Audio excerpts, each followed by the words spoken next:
नरसिंह भगत की कथा। नरसिंह मेहता का जन्म गुजरात प्रांत के जूनागढ़ शहर में ब्राह्मण कुल में हुआ था। बचपन में से ही इन्हें साधुओं और संतों की संगति मिली, जिसके प्रभाव से इनमें भगवान श्री कृष्ण की भक्ति का उदय हुआ। धीरे धीरे भगवान श्री कृष्ण की भक्ति और भजन कीर्तन में ही इनका अधिकांश समय व्यतीत होने लगा। परिवार के लोग इनके रोज रोज के साधु संग और भगवत जन को पसंद नहीं करते थे। उन लोगों ने इनसे घर गृहस्थी के कार्यों में समय देने के लिए कहा, किंतु नरसिंह जी पर उसका कोई प्रभाव न पड़ा। एक दिन इनकी भौजाई ने इन्हें ताना मारते हुए कहा कि ऐसी भक्ति उमड़ी है तो भगवान से मिलकर क्यों नहीं आते। इस ताने से नरसिंह पर जादू का कार्य किया।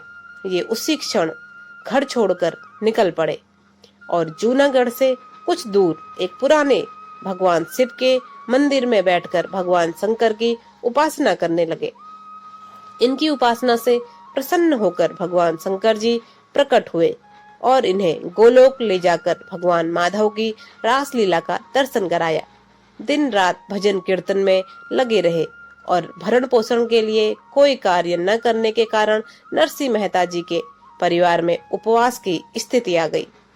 इनकी पत्नी ने इनसे बहुत बार कुछ कार्य करने के लिए कहा, किंतु इनका विश्वास था कि इनके भरण पोषण की सारी व्यवस्था भगवान स्वयं करेंगे। कहते हैं इनकी पुत्री के विवाह की संपूर्ण व्यवस्था भगवान श्री कृष्ण ने स्वयं की थी। इसी प्रकार इनके पुत्र का विवाह भी भगवत कृपा से ही संपन्न हुआ था। नरसिंह मेहता की कथा के अनुसार एक बार इनकी जाति के लोगों ने कहा कि तुम अपने पिता का श्राद्ध करके सबको भोजन कराओ। नरसिंह जी ने भगवान लड्डू गोपाल का स्मरण किया और देखते ही देखते सारी व्यवस्था हो गई। श्राद्ध के दिन कुछ घी घट गया और नरसिंह जी बर्तन लेकर बाजार से घी लाने के लिए गए।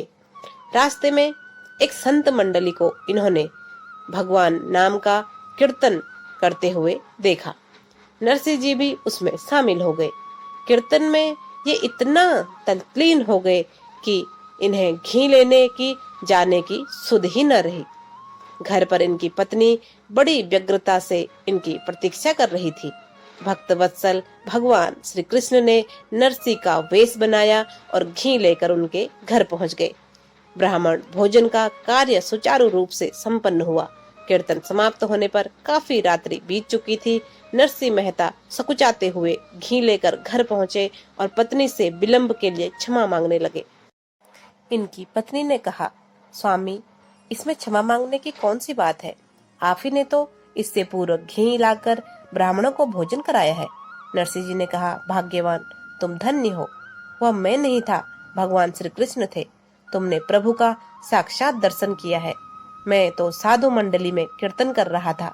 कीर्तन बंद हो जाने पर घी लाने की याद आई और इसे लेकर आया हूँ।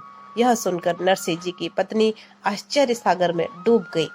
इस प्रकार की भगवान की अहेतु की कृपा की अनेक घटनाएं नरसिंह जी के जीवन काल में हुई। कुछ वर्ष बाद इनकी पत्नी और पुत्र का देहांत हो गया और ये अपना संपूर्ण समय भगवत भजन में बिताने लगे। परम भक्त नरसिंह मेहता संसार के असंख्य प्राणियों को भगवत कृपा एवं भगवत भक्ति का कल्याणमय पथ दिखाकर अंत में गोलोकवासी हुए। वीडियो पसंद आए तो प्लीज एक लाइक जरूर करें। चैनल पर नए हैं तो सब्सक्राइब करें। कमेंट बॉक्स में लिखकर जरूर बताएं कि आपको वीडियो कैसी लगी। धन्यवाद। जय जय सिया राम।